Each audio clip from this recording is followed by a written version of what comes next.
this computer, and now we're up and ready to go. I hope you have your books. I hope that you're going to be following along, because we've got about 1900 years worth of history to be able to cover in just a little bit of time. So you have in your student book an awful lot of blank space. So I'm going to trust that you will fill in the blanks as you can. I'm going to be going through, as you follow along, I'm going to be using this chart that's at the end of your session. I'm going to I'll just have this up on the screen. But if you'll follow through in your books where you see these different places under headings, different headings, and fill in the blanks, you'll be able to take notes as well as you can, and then you'll be able to go back and watch the video again and still be able to fill in as much as possible. But so the one on page 29, that's the chart. But again, I'm asking you not to look at I know, I see it, Jack. That's good. That's not where I want you to be, though. I want you to go back to the very beginning of the session and go through, because I'm going to talk you through all of these different books and all of these different milestones in history. Okay, so I'm going to start with where the English Bible was. So I'm going to make a few marks here on the screen as we go through. Now, you remember the very first or the second session, we talked about the Masoretic text. And you see me marking it right here. The Masoretic text, that's where the Old Testament, all the Old Testament documents came from. Those were dated as the most complete text we had was as late as 1200 AD. And so when we got to the Dead Sea Scrolls in 1948, we discovered that the Dead Sea Scrolls helped to validate and authenticate a lot of the Masoretic text. So what we had from the Masoretic text is very close to these original documents, these original manuscripts. Because remember that we don't have any of the original manuscripts. And we talked about this earlier. Partly, I think the reason we don't have these original manuscripts is because God in his wisdom knew that we would be more than likely to elevate them to a historical artifact, a sacred artifact, and we'd start worshiping the document rather than him.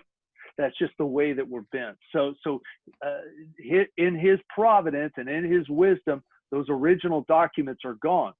So with those original documents gone, we have the Old Testament here in the Masoretic text, Dead Sea Scrolls, and we also have the New Testament. Remember that we talked about the New Testament a couple of weeks ago with the three main Greek manuscripts: Codex Alexandrinus, Codex Sinaiticus, and Codex Vaticanus, all here. So we talked about, the majority text and the critical text. We talked about all those in the Greek manuscripts. There were over 5,000 different Greek manuscripts that we had identified. Okay, so moving on, it wasn't long after those copies, and remember, these were all copied by hand. You had a whole room of scholars and scribes, and they were careful to dictate and write down all that was being dictated to them. And so they were careful to make sure that their copies were right. That was nice, but the downside to that is that it was very slow. And the result was there weren't a lot of copies of manuscripts. And so the result was people didn't have access to the written word, and just as well, because most people then didn't know how to read. And so that's important to understand, because as time went on, the further away we got from the first century AD, when the Lord walked on the earth and we saw the New Testament church being formed, the further we got away from that, the larger the group of people that did not read. And so the church leaders in that era, and we're talking about the Middle Ages, we're talking about the medieval period, they had a challenge. How do they communicate the timeless truths of the scriptures that they could read with a group of people that didn't know how to read? Because the only copy of scripture that they had for the longest period of time was what was called the Latin Vulgate. And I've got that pointed right here, the Latin Vulgate, written, completed in 405 AD. And so if you didn't know Latin, you didn't read Latin, didn't speak it, you were out of luck. So it was up to, and it was incumbent on the bishop, the priest, the pastor, the leader of the church to communicate the truth to the people.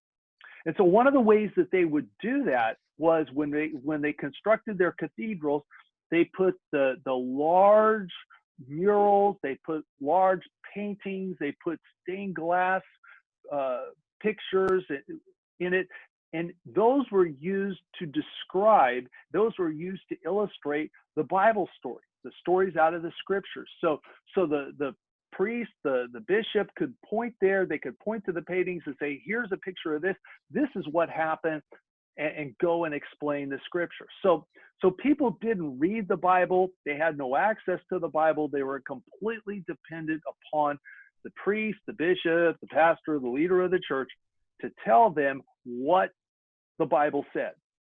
And so it was that was the case for over 1,300 years, it seemed. That was all that seemed to be. So people, whoops, excuse me, hang on a sec, put that away. There. So the result was that people didn't read the Bible. They didn't have any desire to read the Bible. And as a result, they knew just about as much of God, about Jesus, as the priests would tell them. And so that was fine. And it was easy then to kind of compartmentalize their world. They had the sacred over here. I went to church and I belonged to the church. And then there's the secular. This is the way I live the rest of the week. And so there was this kind of mindset, worldview that was settling in. There was people, though, going forward that were struggling with this, and they had an effort, they had a desire to translate the Bible, and especially those who lived in the British Isles, they had a desire to translate the Bible from Latin into the Anglo-Saxon language. Now, this is all before the Normans conquered England in 1066 AD. And so what they would do is they would try to take the Bible from the Latin and put it into English as best they could. And so we're talking about Old English, and you see a couple of about 3 people who tried to do that in that medieval time. Weren't very successful, but they did their best. Caedmon is one of them. He used poetry. He would use poetry. He would write songs to communicate the biblical stories. Around 600 AD, Caedmon would write those songs, and he would go and communicate through songs. So he was kind of the Barry Manilow of that time. He wrote the songs and made the English Isles sing. So he did that.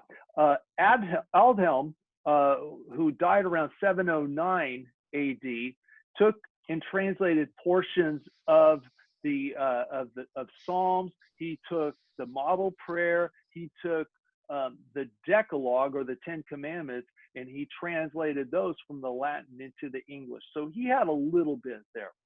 And then there was another gentleman called the Venerable Bede, who also lived in the 8th century. He was known as the father of English history. And at the time, he was the greatest name in the history of the early English church there in the medieval times. And so what he did, he took portions of the Vulgate, the Latin Vulgate, down here on your chart, and translated that into Old English. Now, remember something about Old English: it's a dead language and nobody speaks it anymore. All the English that spoke it there were old, so they're gone.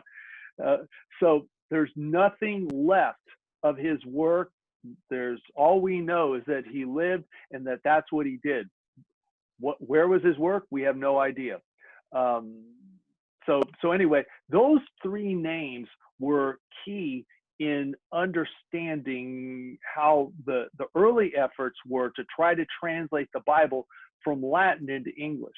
Needless to say, it really wasn't all that successful. So there was a kind of a stumbling around in the dark until you see 1380, and we get to John Wycliffe. Okay, John Wycliffe. And so we'll talk a little bit about him. He lived from 1330 to 1384, and he took as much as he could, as much of the Bible, translated it into English in 1382, and it's called the Wycliffe Bible. He translated it into not Old English and not Modern English, but somewhere in the middle, which was called Middle English. You know, pretty apropos, don't you think? So Wycliffe took the Vulgate, and if you look at the chart here, he utilized the Masoretic text and the Latin Vulgate. Wycliffe did not have any access to the ancient copies of the Greek manuscripts, so he had no access there. But what he did is he took the Vulgate and translated the New Testament. He got all of the New Testament done, and he got part of the Old Testament done. So that was a major milestone. It was quite an accomplishment. However, later on, as time went on from 1380, there was a pivot in English government. There was a pivot in society, and where Wycliffe was trying to, his whole heart was trying to get the Bible into the hands of the common English people. Those same common English people and their government condemned it. They condemned the Bible as being heretical. They took his copies and confiscated them, grabbed them later on, and burned them. In fact, Wycliffe got to a point where he was so unpopular, called a heretic, that in 1428, they went and dug his body up out of the grave. He was already gone for 40 years. They dug his body up out of the grave and they burned his bones. That's how bad it got. So yeah, not a fun thing, but anyway, he wasn't there for it. So, but the shot was fired that produced a greater desire and more of a need that was seen to take what we had of the scriptures and translate it into English so that English people could speak it. Now, the problem that Wycliffe had was at the time he could only transcribe it by hand. And so he had to write this all out by hand. So there wasn't a lot of work done that was attributed to Wycliffe. There just couldn't be enough copies out. And so his idea of getting the Bible out to the population didn't quite get there, simply because he didn't have the means. So that kind of factors in. So hold on to that. And now as we move forward, we're going to move forward a little bit into the 1400s, or we're moving into the 1400s or the 15th century, and we're about to go into the 16th century, the 1500s, and that's when things really start shaking up, okay? And so in that period, let's say 1450 until 1517, there were three big historical events. First one was in 1453, the city of Constantinople in Turkey. And if you know where Istanbul is, that's where Constantinople was. The Ottoman Empire went at that point, overthrew Constantinople and established its capital there in that city and renamed it Istanbul. And so in Constantinople at the time, there were all sorts of Greek scholars. They studied the New Testament. They knew the Greek manuscripts. They were translating it into different languages. They had to get out of town. And what happened was those Greek scholars started moving west. And as they moved west, their influence moved west as well. And so those pastors, leaders, monks, all of those in the church who were passionate about the scripture started intermingling with these Greek scholars out of Constantinople. And so there arose a renaissance in learning, not only of the church, but also of other poets and linguists and writers. They became infatuated with classical Greek. They wanted to learn it. They wanted to understand it, as well as Koine Greek, which is what the New Testament was written in. So you had this going on. So you had a bunch of Greek scholars who could translate the Greek New Testament. So that's number one. Number two, 1454 is when you had the invention of the Gutenberg printing press. And I don't know if any of you ever seen one of those. I think there's one at the Smithsonian. Has anybody seen that? Wade, have you been down there yet? Sure. I've seen one. Okay. There's one in the Smithsonian in DC. There at the mall. It revolutionized the world, and God used that invention as much as he's used anything else in history, because what that put in place was the ability to mass produce the scriptures. So that's a second big historical landmark in this time. Third one was Martin Luther, 1517, got tired of all the corruption in the Catholic Church. He went to the door of the cathedral in Wittenberg and nailed his 95 Theses to the door, October 31st, 1517, denouncing all and declaring publicly all the problems that he had with the Roman Catholic Church at the time. And so you had the Reformation going on in Germany, and then it moved into Switzerland, it moved into to that part of Europe. So you had all this going on. Well, back over here on the British Isle, at the same time, there was a guy named William Tyndale. William Tyndale went to Oxford, got his Master of Arts in 1515, lectured at Oxford for a year. He moved to Cambridge, not that far away, where he started studying Greek, because now you've got access to all these Greek scholars, and you've got 50 years worth of printing press. So now the documents are becoming more accessible, and there's more of them to have. So he began the process. Now that he understands Greek and he's studying Greek, hey, I can study the New Testament. And I already have the Old Testament, thanks to the work of the Vulgate, thanks to the work that I already have of the Masoretic text. I have that there. Now I have access to the Greek, so I'm not dependent on the Latin Vulgate. I can look at these documents for myself. So he begins the process of making his own English Bible. And what's interesting is where Wycliffe was only able to get part of the Old Testament done, Tyndale now is able to translate not only all of the New Testament, but now all of the Old Testament. He's got enough time to do it. And so he's got the first English translation that's based on two languages, Hebrew and Greek. Big thing. Because up to that point, you always had to take the Latin's word for it, which was always a couple of steps removed. You see what I mean? So he had that done, finished it in 1525. Okay, can I get that? Let's see. I'm going to mute that there. And so Tyndale finishes this. The problem was, it wasn't a very popular move on his part. He didn't win a lot of friends in England. He had to go to Belgium. He was in Antwerp in Belgium, and eventually he was kidnapped. 1535, he was kidnapped in Antwerp, moved over to Brussels, and he was put in prison by the Belgian Emperor Charles V. 1536, he was convicted a year later, convicted of heresy, condemned to death, where he was strangled, he was tied to a stake, his body burned.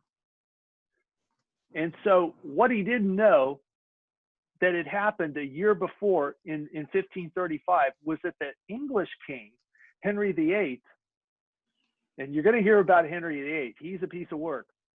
Study and contrast. Henry VIII had just granted permission for an English Bible to circulate around the people.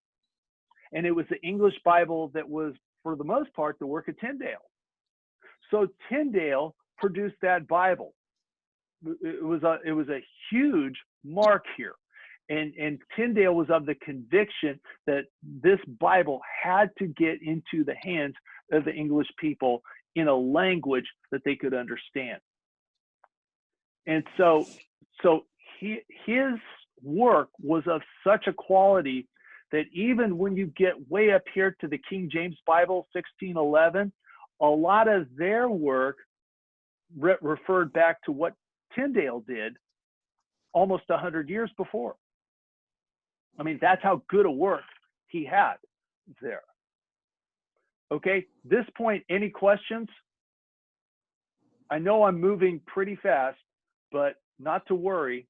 You know, this is all being recorded, so you'll be able to catch this later, and you could watch this, and don't get stressed out if you have to watch it 2 or 3 times to catch it all. Okay, so be aware of that. So Tyndale, and this may be part of what got Tyndale sideways with a lot of people. Tyndale, like Wycliffe, made his Bible translation a study Bible. Now, you know what I mean by a study Bible. A study Bible takes the translation, but whoever makes the study Bible also puts in their study notes. And so Tyndale had his own study notes. And so he had these notes, and he had some very sharp arrows aimed at the church, specifically the Roman Catholic Church. He criticized the religious establishment. He was criticizing leaders, so I'm sure that didn't win friends for him, didn't influence a lot of people. It probably put them in a place where, you know, if he were to be arrested and he were to be tried of heresy and executed, they wouldn't shed a tear. So that was his bend to it. He put study notes in it. Okay, so there's Tyndale. Now, taking the work that Tyndale did was a guy named Miles Coverdale. Miles Coverdale in 1535 kind of picked up the mantle, as it were. He was an Augustinian friar, graduate of Cambridge, and he was a friend, he was an acquaintance of Tyndale. And so what he did then is that he went and finished a lot of the work that Tyndale had, produced the first complete English Bible of the 16th century. And once he got into the Reformation, he got into the influence from Luther and Zwingli and Calvin, he left his Augustinian order and began to work, you know, to say, I want the English Bible into the hands of the English people. And so he took this Bible that he completed, dedicated it to Henry VIII, and in his dedication, he had a few shots, and the shots were directed at the Pope, who he compared to Caiaphas, who was the one who brought death, capital charges against the Lord back before Pilate. It was Caiaphas that sentenced him to death before Pilate did. And so Coverdale took, when he finished the Old Testament, he took and used a couple of other versions. He went back and he used the Latin Vulgate. He went and used the German translation that likely Luther put together and finished the Old Testament that way. So he didn't quite rely completely on the Masoretic text here. Okay, then Coverdale, as he continued the work, he just kind of took Tyndale's work on the New Testament because it was so good, and just basically copied it. So Coverdale had his thing going on. All right. The difference, I think, with Coverdale is what he did with the Apocrypha. Now, remember what the Apocrypha was. The Apocrypha were books that didn't make the canon list. Okay, so they weren't authentic. They didn't date back to the time that the Bible was written. They were lacking in their orthodoxy. They were lacking in their authenticity, and so they were kind of set aside as hidden books. Well, what Coverdale did when he translated the Bible, where the Latin Vulgate down here, the ancient versions, they kind of mixed and mingled the apocryphal books in with the other 39 books of the Old Testament. What Coverdale did is he took all those apocryphal books and put them together, and he put them in between Malachi and Matthew. So they kind of slotted right there in the middle. And that's important to know, because I'm going to show you a Bible here in a little bit that kind of illustrates that. But Coverdale was the first one to do that. Coverdale wasn't the scholar Tyndale was, but he was bound determined that he was going to get a complete Bible into the hands of the people. All right. So we move there from Coverdale, 1535. We look at, you'll see the Matthew's Bible, or the Matthew Bible, 1537. Now, the Matthew Bible was written by John Rogers. I'll just let that soak in for just a moment. John Rogers wrote the Matthew Bible. And so you're thinking, why didn't he call it the John Rogers Bible? Rogers was an associate of Tyndale. And the Matthew Bible was licensed by him, was the first English Bible to be officially licensed by Henry VIII. And what Rogers did with the Matthew Bible is the places where Tyndale had not finished, Rogers completely finished it up. But Rogers was nervous. Didn't take long for him to look around and see what happened to Tyndale, and see how Coverdale was not very popular either, and they were all contemporaries. So he thought he'd take an alias. So he took the pen name Thomas Matthew. Go figure. Thomas Matthew, just found a couple of disciple names, and all right, that's going to be my pen name. All right. So everything was fine with the Matthew's Bible. Henry VIII had announced that was going to be the Bible. He licensed it for the nation of England to use, and all was well and good until the 1550s, 15 years later, when Queen Mary took the throne. Does everybody know who Queen Mary is? Not the ship in Long Beach, but Queen Mary was the one who she was Scottish in her origin. She was Roman Catholic as well. So when she became the queen, she scrapped everything that Henry VIII had done and moved all of England back to Catholicism. And so anybody that did not adhere to the Roman Catholic Church was executed, hence the name Bloody Mary. That was her name. So one of the victims there was John Rogers. In fact, Rogers was the first one that Mary had burned at the stake in the year 1555. But he's responsible for this Matthew Bible here, 1537. Now, all of these are building one on top of another on top of another. They're building off the work that the others have done before. You know, and Tyndale remember, Tyndale looks to be that benchmark, that one place where a lot of these English scholars in the 16th century built upon. And so we'll move now from the Matthew Bible to the Great Bible, 1539, just 4 years later. The Great Bible was named as such not because it was a great document per se, but because it was big. It was like 16.5 inches this way and 11 inches this way. I mean, you had to work out and warm up before you picked that baby up. That was a haul. So that the big family Bible that you leave on the coffee table, you know, that would be your Great Bible.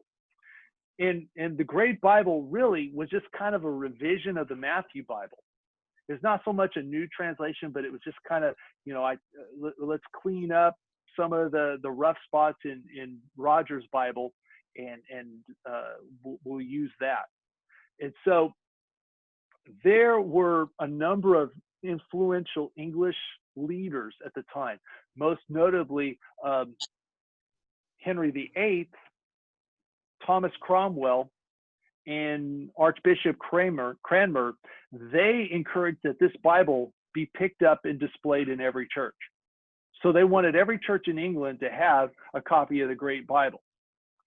And this Bible became very popular for people to just walk up and read. So it was there, so people could go in and they could look at it and they could read it. And that became so popular of doing it that they couldn't have church. I mean, they had a line of people that would go and they would read it, and they were ready for church to start. And so, the priests, the church leaders were having a problem having everybody, sit down and get away from the Bible so we could have our church service. So it got to the point where they had to forbid the reading of that Bible aloud during the services. You can't read the Bible anymore when you go to church. You can only do it afterwards. And so that was the Great Bible.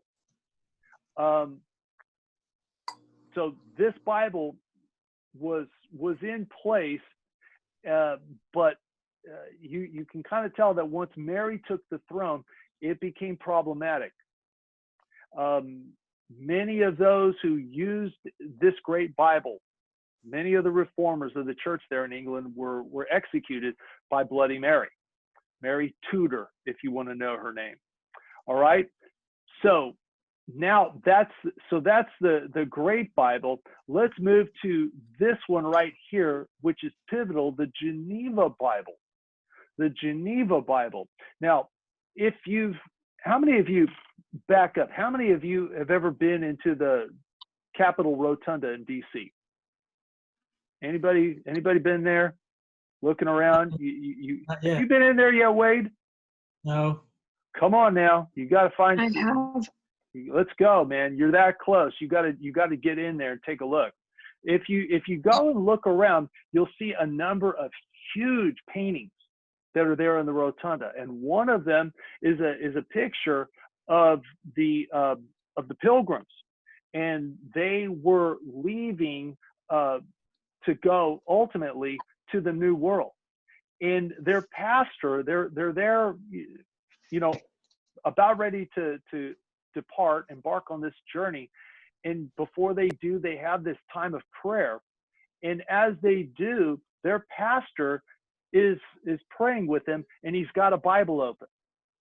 And the Bible is open. It's a Geneva Bible, and you can tell, just by the language of it. So the Geneva Bible became almost immediately the most popular Bible in Europe. And so, but a lot of this had to do with a lot of the upheaval after Henry VIII. His last years were really flipping upside down. Parliament in 1543. Remember, this is almost 10 years after Coverdale finishes his Bible. Parliament made it illegal for unlicensed people to read or expound the Bible publicly. And they even prohibited the reading of the Bible in private for people who were not upper class. If you were lower class, you were not allowed to read the Bible in private. Henry VIII went even further just a couple of years later. He made it illegal to receive, to have, to take, or to keep Tyndale's Bible or Coverdale's Bible. And so here they go again, London's burning Bibles in that place. But it was kind of funny. So they're burning Coverdale's Bibles, they're burning Tyndale's Bibles, but they left the Great Bible in all the churches. And the Great Bible, remember, is just kind of a reworking of Matthew's Bible, which was a rework of Coverdale, which was a rework of Tyndale. So they didn't close all the loops with this. Henry died in 1547. The next one up is Edward VI, his son Edward VI. And so now Edward VI flips the trend. He reverses the trend. And now all of these translations that were prohibited are now reprinted. Let's print as many as we can. And so that lasted for 6 years until Mary Tudor took the throne. And then Edward's policies were reversed. And so you had John Rogers, you had Thomas Cranmer, they were executed. Coverdale had to leave the Isles. He had to go to Europe to avoid go into exile. And Mary banned all these Bibles except the Great Bible. Very interesting. She didn't ban this one. After Mary, Elizabeth I took Mary's Catholic policies and reversed those again. So you see how this has gone. It's gone here, reverse, reverse, reverse, reverse. It just went back and forth over and over again. And so what took place then was back in Geneva in Switzerland, there is a Bible being printed in English by scholars who were tied to Calvin and tied to Theodore Beza. And so this Bible was of such quality. It rivaled, and in many places it surpassed Tyndale. So that was saying something at that time. It was superior in so many places. And so, you know, if you were looking at bestsellers, man, it rocketed to the top. It was #1 on the charts. It had study notes. They were very Calvinistic in their doctrine. The Geneva Bible, another little fun fact, this is the first Bible that was divided into verses. That was the first place where it was divided into verses. And so also one of the things that was interesting with the Geneva Bible that we have the luxury of today, words that didn't have an English equivalent, you know, words in Hebrew, words in Greek, words in Aramaic, that did not have an English equivalent were printed in italics. And so that's something that we see even now and was really popularized by the King James Bible in 1611. So this was the Bible. The Geneva Bible was the Bible of John Knox in Scotland and the Great Scottish Revival. It was the Bible of Shakespeare. It was the Bible of the Puritans. It was the Bible of the Pilgrims.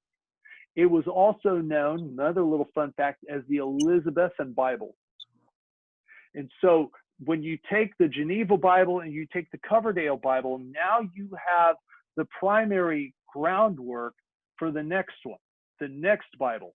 Now, before we get there, I want to hit on the Bishop's Bible. The Bishop's Bible was kind of England's answer to the Geneva Bible. All right, this is our official version of the Bible. It's real similar to the Geneva Bible, but it kind of was like New Coke. It didn't go over very well. And so the result was, so much for the Bishop's Bible. We're still gonna use the Geneva Bible. All right, now that sets the stage. 1603, Queen Elizabeth dies. Crown of England passes over to King James I. He had been King of Scotland for 36 years before. He was known there as James VI. 1604, a conference is held in Hampton that said we need to have a new translation of the Bible that's based in Hebrew and based in Greek. And so this Bible is going to be different because we're not going to have any marginal notes in it. Not going to have any notes, with the only exception being we're going to explain Greek words, we're going to explain Hebrew words. We'll put some definitions and understandings of those there in the footnotes. This is going to be the Bible that's going to be used in all of England. So that's what was taking place. There were some, and so this is what became known. We know it as the King James Bible, but it was known as the Authorized Version, or the AV.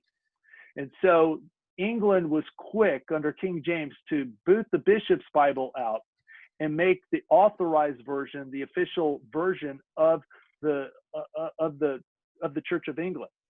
But it took a while to catch on. So if you look in your book, you've got a place for noteworthy factors. Here's some noteworthy factors. There's about 6 of them. This is a translation. It's not a revision.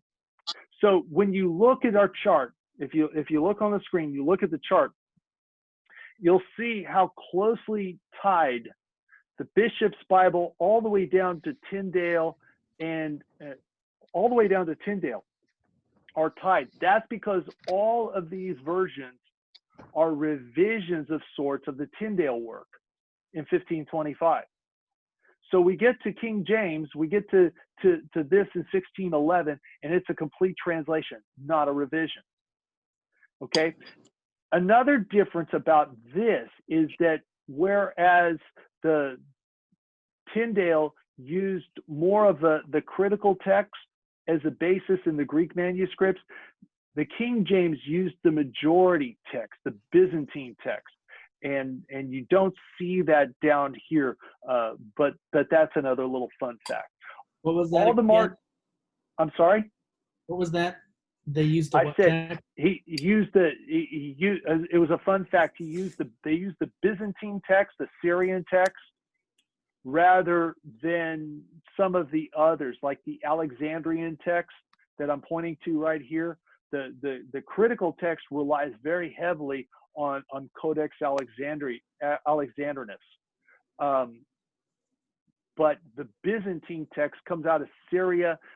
That's what the King James Version relies on, which is a compilation of a majority of text, as opposed to really just focusing on just a few of the older ones. Okay. So that's done. Third noteworthy factor, marginal notes are eliminated. Fourth fact, this was a slow acceptance. People didn't say, oh, yay, we got a new version of the English Bible. Let's take it and read it. They were saying, nope, I've got my Geneva Bible. If it was good enough for Paul, it's good enough for me. You know, so they were kind of taking that approach. So it took a while. And in fact, there were a lot of people that didn't want anything to do with the authorized version, King James Version. Isn't that interesting? You know, it wasn't quickly accepted. And so, however, time goes on, another 200 years, the beauty of the language of the King James Version moved it up to the top. It just became so beautiful, and especially in the revision that you see in 1769. I have here in my hand a copy of, it was a copy of the King James Version Bible from 1611. So you take a look at that. That's the copy. Here's what the book looks like. And I don't know if you can see it and you can read some of it, but talk about a dead language. I don't think we got a talk like copy. this. It's not very enjoyable. This is John chapter 3. Verse 1 says, there was a man of the Pharisees named Nicodemus, a ruler of Eus. The same came to Jesus by night and said unto him, Rabbi, we know that thou art a teacher come from God, for no man can do, D-O-E, these miracles that thou doest, except God be with him. Jesus answered and said unto him, Verily, verily, I say unto thee, except a man be born again, he cannot see the kingdom of God. So there's a lot of words that are spelled differently then as opposed to now. But as it was revised in 1769, the beauty of it it made it very popular. Interesting that this was not the work of one or two scholars. It was the work, this is a six-pack, 47 different scholars initially participated in this project. And then after the 47 scholars did the work, there was a panel of 12 that reviewed all their translations. And so what they look at is, and when it's all said and done, much of the Greek translation and the Hebrew translation that the scholars used, they were really borrowing from Tyndale 100 years ago. Kind of interesting. All right. So you have the King James Version. Then over here on the side, you have the Douay version. And the Douay version is the result of the Catholics looking at all of this work going on over here and all of these Protestant Bibles going on over here. And they say, hey, we're going to have to update this Latin Vulgate, and we're going to have to do it pretty quick. And so the Council of Trent, they got a council together, Council of Trent, 1546, and they confirmed the Latin Vulgate down here is going to be the authoritative text. However, they decided that they were going to update and produce a simpler word to understand, and that was the Douay version. And so it was published in around 1610 or so, and it was revised in 1749. So if you see the Douay, and I'm not saying that right because it's French, the Douay version takes the Old Testament, takes the New Testament, and puts it together, but it's based on the Latin Vulgate. It doesn't use the Hebrew manuscripts. It doesn't use the Greek manuscripts. And it was the authorized version for the English-speaking Catholics in America in 1810. So this came across in 1810, and that's what the Catholics in America used. They did not use the King James Bible. I have a quick question. So Yes, sir. Do they use this translation like within their, because I know that the Catholic Church has a few different books. You know, they have the Roman Missal, they have First Sundays, Second Sundays, different books like that. Is that like the same thing as this Douay? Well, you said it's kind of a building block, but if you look up here where the modern English versions are, you'll see the Jerusalem Bible. And that is predominantly a Catholic work. Okay. Okay.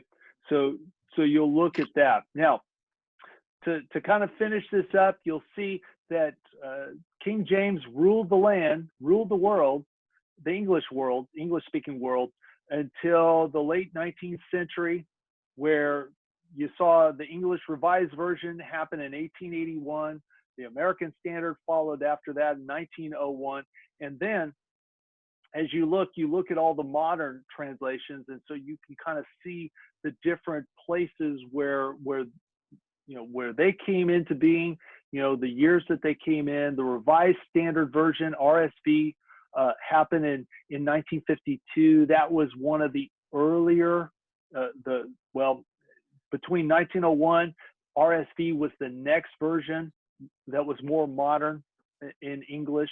And then all of a sudden, you had the Barclay Bible, you had the Amplified Bible, and then starting in 1970, you had all sorts of new Bibles coming in. New English Bible, New American Bible, New American Standard came in 71. The Living Bible. Did anybody have the Way? Any of you boomers out there, do you ever have the Way? Evelyn? Yes. Yeah, that was it. I loved it because it had pictures.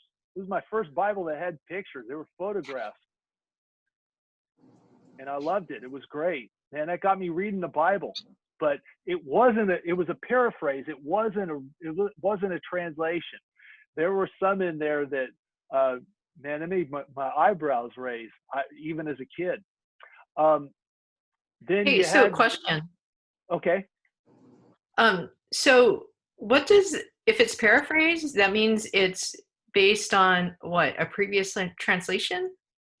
It means that there's a guy that read the English Bible and said, I'm going to put it in, I'm just going to sum it up in my own words.